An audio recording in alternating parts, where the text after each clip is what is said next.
बिस्मिल्लाहिर्रहमानिर्रहीम। अस्सलाम वालेकुम viewers, Rizwan Kavi Khan once again आपकी खिदमत में हाजिर हूँ consult decide and buy properties के प्लेटफॉर्म से। व्यूअर्स, मैंने पहले 2 वीलॉग्स बनाए हैं रिगार्डिंग बहरिया स्काई के हवाले से, जिसमें मैंने आपको डिफरेंट पॉइंट्स जो हैं वो नोट करवाए थे कि जो भी आपने इन्वेस्टमेंट करनी होती है, चाहे वो बहरिया स्काई की है या किसी भी प्रोजेक्ट के अंदर है वर्टिकल जो कि लाहौर के अंदर बनने जा रहे हैं, उन पॉइंट्स को आपने उनके ऊपर इंप्लीमेंट करना है। डिस्क्रिप्शन के अंदर आपको लिंक भी शो हो रहा होगा, वो आप मेरे वीलॉग्स जाके देख सकते हैं। ये मेरा तीसरा वीलॉग है उसी से रिलेटेड, क्योंकि उससे मैं आगे लेके चलूँगा और आपको कुछ और पॉइंट्स बताऊंगा रिगार्डिंग बहरिया स्काई में इन्वेस्टमेंट के हवाले से। वैसे तो हम ओवरऑल बात करेंगे कि जब भी हम किसी भी वर्टिकल के अंदर इन्वेस्टमेंट करते हैं तो किन चीज़ों को हमें मद्देनज़र रखना होता है, लेकिन यहाँ पर मैं पहले आपको बता दूं कि मैंने अपने प्रीवियस वीलॉग के अंदर बहरिया स्काई की साइट पर जाके आप लोगों को बताया था कि आपके पास वो कौन से फर्दर 5 पॉइंट्स हैं जिनको आप इंप्लीमेंट करेंगे तो आपको आने वाले वक्त में इस चीज़ का अंदाज़ा होगा कि आपकी जो इन्वेस्टमेंट है वो सिक्योर है, अच्छी रेंटल इनकम भी आपको देगी एज अ प्रॉपर्टी की शेप में जब आप उसको हासिल कर लेंगे। उसके साथ साथ आपकी जो प्रॉपर्टी की वैल्यू है वो भी ग्रो करेगी। नंबर 1 मैंने आपको ये बताया था कि रेंटल इनकम के हवाले से बात करेंगे तो चाहे वो कमर्शियल आउटलेट्स हो या अपार्टमेंट्स हो, आने वाले वक्त में जब भी चीज़ आपको हैंड ओवर हो जाती है, उसमें पोजेशन आ जाता है और आप उसको रेंटल के पॉइंट ऑफ व्यू से जब किसी को देते हैं टेनेंट को, तो एक आपको अच्छा रेंट मिलता है। उसके साथ साथ मैंने आपको बताया था कि आपकी ऑनरशिप होती है, क्योंकि उसके रीज़न ये है अगर 1 अरब रुपए का प्लॉट है जहाँ पर आपको जो बहरिया स्काई है वो कंस्ट्रक्ट करके दिया जा रहा है, एग्जाम्पल के तौर पे बात कर रहा हूँ, तो आने वाले वक्त में अगर वो 4 अरब रुपए का हो जाएगा तो आपकी ऑनरशिप आपके स्क्वायर फीट के हवाले से उस प्लॉट के अंदर भी होगी, इन केस अगर कुछ ऊंच नीच भी हो जाती है, क्योंकि लोगों के ये क्वेश्चंस रहते हैं कि जी आने वाले वक्त में अगर कुछ ऊंच नीच हो जाती है तो हम कहाँ पर स्टैंड कर रहे हैं, जहाँ पर हम ये समझते हैं कि लैंड हमारी नहीं है। तो ऐसा बिल्कुल नहीं है। अगर आप अपार्टमेंट आपने बाई किया हुआ है या आपने कमर्शियल आउटलेट को भी बाई किए हुए, कमर्शियल इन्वेस्टमेंट की हुई है, तो उसके अंदर आप प्लॉट के हवाले से उसी हिसाब से ऑनरशिप रखते हैं। उसके साथ साथ मैंने आपको बताया था कि ये टेंजिबल एसेट्स होते हैं जहां पर वक्त के साथ साथ आपको ना सिर्फ एक अच्छी रेंटल इनकम मिलती है बल्कि प्रॉपर्टी में ग्रोथ भी नज़र आती है। और उसके अलावा मैंने आपको बताया था कि ना सिर्फ आपकी प्रॉपर्टी में ग्रोथ होती है बल्कि वक्त के साथ साथ प्रॉपर्टी में ग्रोथ जो हो रही होती है, उसकी वैल्यू में ग्रोथ हो रही होती है, आपकी जो रेंटल इनकम है वो भी साथ साथ बढ़ रही होती है। ये वो पॉइंट्स हैं जो आप किसी भी वर्टिकल के अंदर जब आप इन्वेस्टमेंट कर रहे होते हैं तो आपको देखने चाहिए। अब फर्दर मैं पॉइंट्स और डिस्कस करता हूं और वीडियो को आगे लेकर चलता हूं ताकि आपको अंदाजा होगा। ये मैंने आपको एक रिकॉल करवाया है कि इस चीज़ को देखते हुए और आगे फर्दर जो भी आपने इन्वेस्टमेंट करनी होगी उसको देखते हुए आप और मजीद क्या पॉइंट्स देखते हैं। देखिए, अभी हम बात करेंगे, जो आज का मेरा पॉइंट है वो है नंबर 1 के हवाले से मैं बात करूंगा, तो वो ये है कि वेल रिप्यूटेड कंट्रीज़ के अंदर आपने देखा होगा, यानी कि जितने भी हमारे ओवरसीज पाकिस्तान भी वहाँ रह रहे हैं, कि वहाँ पर आपका सिर्फ हॉरिजेंटल नहीं बल्कि वर्टिकल की तरफ भी लोगों का ज़्यादा रुझान होता है। और चूंकि वहाँ पर जाके हर बंदा घर नहीं खरीद सकता तो वो मॉर्गेज के ऊपर जो है वो अपार्टमेंट्स को बाय करते हैं। लिहाजा पाकिस्तान की बात करेंगे तो लोग हॉरिजेंटल से निकल के वर्टिकल की तरफ मूव कर रहे हैं। तो आपके पास अब लाहौर के अंदर मजीद एक्सपेंशन भी देखने में नहीं आ रही, तो अपॉर्चुनिटीज़ आपके पास मौजूद हैं वर्टिकल के अंदर अपने बजट को देखते हुए। फिर उसके अलावा जिस हिसाब से पाकिस्तान के अंदर घरों की प्राइसेस में इजाफा हो रहा है, तो ये चीज़ देखने में आई है कि अगर आप घर नहीं बाय कर सकते तो आप अपनी इन्वेस्टमेंट को अगर हम रेजिडेंशियल के पॉइंट ऑफ व्यू से बात करें या इन्वेस्टमेंट के ही पॉइंट ऑफ व्यू से बात करें, किसी भी अच्छे मॉल के अंदर आप इन्वेस्टमेंट भी कर सकते हैं और वहाँ पर कोई ना कोई अपार्टमेंट बाय कर सकते हैं।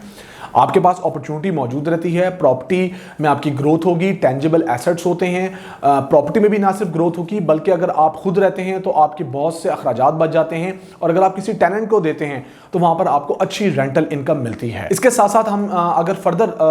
किसी पॉइंट को ऐड करें तो वो है ईजी टू मैनेज, यानी कि अपार्टमेंट्स को मैनेज करना एज कम्पेयर टू हाउसेस के मुकाबले में। फर्स्ट ऑफ ऑल तो अगर हम बजट की बात करेंगे और अगर आपका बजट नहीं बन रहा और आप अपार्टमेंट्स की तरफ मूव कर रहे हैं रेजिडेंशियल के पॉइंट ऑफ व्यू से, या आप ये देख रहे हैं कि मैंने इन्वेस्टमेंट करनी है और इन्वेस्टमेंट के हवाले से देख रहे हैं किसी कमर्शियल शॉप को या अपार्टमेंट को, तो आप उसको इजीली मैनेज कर सकते हैं घर के मुकाबले में। ये एग्जांपल ऐसे ही है कि आप एक 2.5 करोड़ रुपए का घर लेते हैं और उसके अंदर कोई टेनेंट आके रहता है, तो जब वो वहाँ से क्विट करते हैं तो आपकी एक अच्छी खासी कॉस्ट आती है। इस तरह की काफ़ी जो चीज़ें हैं वो हम तक पहुँचती हैं कि जिन्होंने भी घर लिए हुए थे और उनके जब रेंटर्स जो हैं वो उसको छोड़ के जाते हैं तो उनके अच्छे खासे किराए ऊपर लग रहे होते हैं। इसके बरक्स आपकी कोई कमर्शियल शॉप है या आपका अपार्टमेंट है तो उसके अंदर आपकी जो कॉस्ट है वो कम आ रही होती है, उसको मैनेज करना आसान होता है। उसके अंदर यूटिलिटी कॉस्ट की बात करेंगे वो भी कम आ रही होती है। लिहाजा इस कंपैरिजन को देखें कि मैनेज करना वो आसान होता है। फिर रेंटल पॉइंट ऑफ व्यू से मैंने आपको ऑलरेडी पहले भी बताया है कि जब आप उसको रेंट आउट करते हैं तो एक अपार्टमेंट या एक कमर्शियल शॉप की हम बात करेंगे तो उसका रेंट एक घर के मुकाबले में ही होता है, क्योंकि अगर आप पूरा 5 मरले का घर एक रेंट पे देते हैं तो आज की डेट में 60 से 65 हज़ार रुपये आपको मिल रहा है। इसके साथ साथ आप एक अच्छा अपार्टमेंट आज की डेट में बात करेंगे तो वो भी आपको इतनी ही रेंटल इनकम दे रहा है, या एक कमर्शियल शॉप की बात करेंगे तो आप अपने फंड्स को अगर फुल फ्लेज इंजेक्ट कर देते हैं किसी 2.5 करोड़ रुपए की प्रॉपर्टी लेके 5 मरले घर में, तो यहां पर मैं आपको मशवरा दूंगा कि आप लोग अपनी टोटल अमाउंट को वहां पर मत लगाएं, बल्कि अगर आपकी इन्वेस्टमेंट ही है तो एक पोर्शन आप अपार्टमेंट्स के अंदर कर लें इंजेक्ट और एक पोर्शन अपनी कमर्शियल शॉप के अंदर कर लें सेम मॉल के अंदर। उसमें आपको फायदा ये होगा कि दोनों आपकी जो इन्वेस्टमेंट्स हैं वो भी सिक्योर रहेंगी, एक अच्छे डेवलपर के साथ मुंसलिक होंगी, आपको अच्छी रेंटल इनकम जनरेट होगी, और कहीं पर प्लस माइनस भी होता है तो अगर एक आपको इनकम कम दे रहा है तो एक ज्यादा दे रहा होगा। उसके साथ साथ अगर दोनों आपको अच्छी इनकम दे रहे हैं तो आपकी रेंटल इनकम एक घर के मुकाबले में ज्यादा बढ़ रही है। और आज की डेट में अगर आप 2.5 करोड़ रुपए का एक घर ले रहे हैं तो मैं आपको यह बताऊंगा कि उस कमर्शियल हब के अंदर जहां पर बैरियर स्काई आपको बना के दिया जा रहा है, वहां पर आपके पास ये अपॉर्चुनिटी मौजूद है कि जहां पर डिफरेंट डेवलपर्स ने जो भी प्रोजेक्ट दिए थे वो 32% से 40% की डाउन पेमेंट पे दिए थे, वहां पर ये वाले डेवलपर जो हैं वो आपको अपॉर्चुनिटी दे रहे हैं कि आप 20% की डाउन पेमेंट करें और इजी इंस्टॉलमेंट प्लान के ऊपर कोई ना कोई चीज बाय कर लें। तो यहां पर एक और भी चीज आपको देखने में आएगी, जो मेरा पॉइंट भी बन चुका है कि आप अपने फंड्स को जो है वो 20% के हिसाब से डाउन पेमेंट करके 2 जगह पे इंजेक्ट करेंगे। आने वाले वक्त में एसेट लेंगे, 2 टेनेंट्स आपके पास होंगे, एक कमर्शियल के होंगे एक रेजिडेंशियल के होंगे, but it's up to you कि आप दोनों कमर्शियल भी ले सकते हैं और दोनों रेजिडेंशियल अपार्टमेंट भी ले सकते हैं। वहां से आप एक अच्छी जो रेंटल इनकम है वो जनरेट करेंगे। टेंजिबल एसेट्स को देखते हुए आपका एसेट भी बढ़ेगा और उसकी वैल्यू आपको ज्यादा मिलेगी, क्योंकि बहरिया ऑर्चर्ड का फेज 4 इस टाइम सबसे ज्यादा नजर में है, सबसे ज्यादा डेवलपर्स ने वहां पर अपने प्रोजेक्ट दिए हुए हैं। और कंपाउंड इफेक्ट को देखते हुए मैं आपको ये यकीन से बात कह भी सकता हूं कि आने वाले वक्त में आप लोगों को अच्छी जो है वो इन्वेस्टमेंट मिलेगी और आप देखेंगे कि आपकी जो प्रॉपर्टी है उसमें अच्छा खासा गेन आया है। आज की इस वीडियो में मैं आपको लास्ट पॉइंट पर लेकर चलूंगा, इसके बाद मैं फर्दर एक और वीलॉग बनाऊंगा जो कि इस वीलॉग के साथ इंटरलिंक करूंगा और फर्दर पॉइंट्स आप लोगों से डिस्कस करूंगा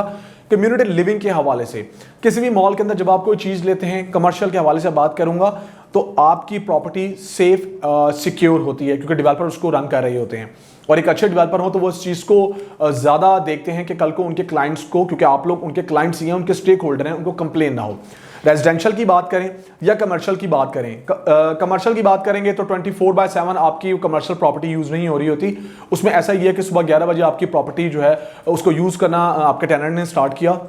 और रात के 11 बजे तक वो क्लोज हो गई। और जहां तक अपार्टमेंट की बात करेंगे तो अपार्टमेंट भी आपके सिक्योर होते हैं क्योंकि मैनेजमेंट देख रही होती है कि टेनेंट उसमें किसी भी किस्म की कोई तोड़ फोड़ ना करें, कोई ऐसा नुकसान ना करें जिससे हमारे जो स्टेक होल्डर्स हैं उनको भी नुकसान हो।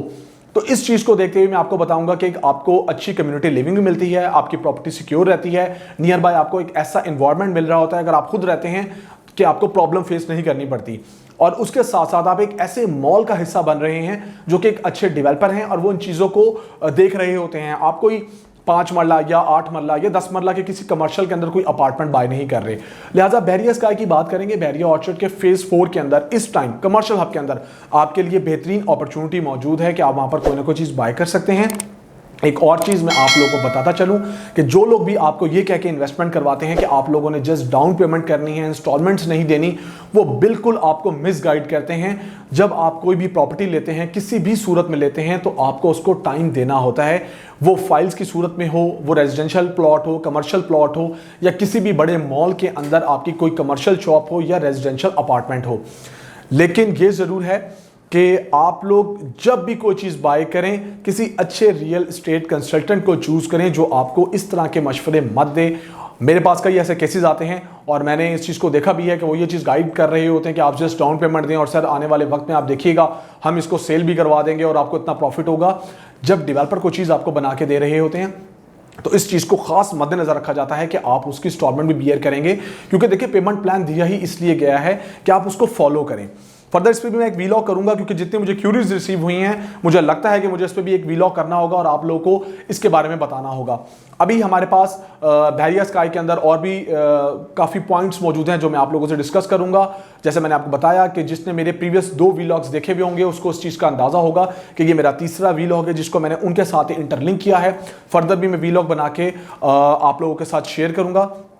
आज की डेट में, आज की तारीख में आपके पास अपॉर्चुनिटी बहरिया ऑर्चर्ड का फेज 4 मेन बुलेवार्ड बहरिया स्काई कमर्शियल नंबर 3, 4, 5, 7.5 कनाल का ये प्रोजेक्ट है। बड़ी तेजी से कंस्ट्रक्शन चल रही है। हमारे पास एक्सक्लूसिव राइट्स मौजूद हैं इस टाइम इसके 3rd फ्लोर के, जहां पर आईटी एंड कंज्यूमर इलेक्ट्रॉनिक्स की मार्केट भी इंट्रोड्यूस करवाई गई है, प्री लॉन्च फेज में है। और उसके साथ साथ मेन बुलेवार्ड की commercial shops, coffee shops available हैं जहां पर आप इन्वेस्टमेंट कर सकते हैं। यहां पर कोई भी चीज बाय करनी हो तो आप स्क्रीन पर दिए गए मेरे नंबर पर मुझसे कांटेक्ट कर सकते हैं। मेरा नंबर है +92 333 111 5800। अपना बहुत सारा ख्याल रखिएगा। मुझे रिजवान कवी खान को consult decide and buy properties के प्लेटफॉर्म से इजाजत दीजिए, लेकिन जाते जाते मैं ये जरूर कहूंगा कि हमारे चैनल को सब्सक्राइब करें और हमारी वीडियोस को जरूर लाइक करें। अपना बहुत सारा ख्याल रखिएगा, दुआ में याद रखिएगा। अल्लाह हाफिज।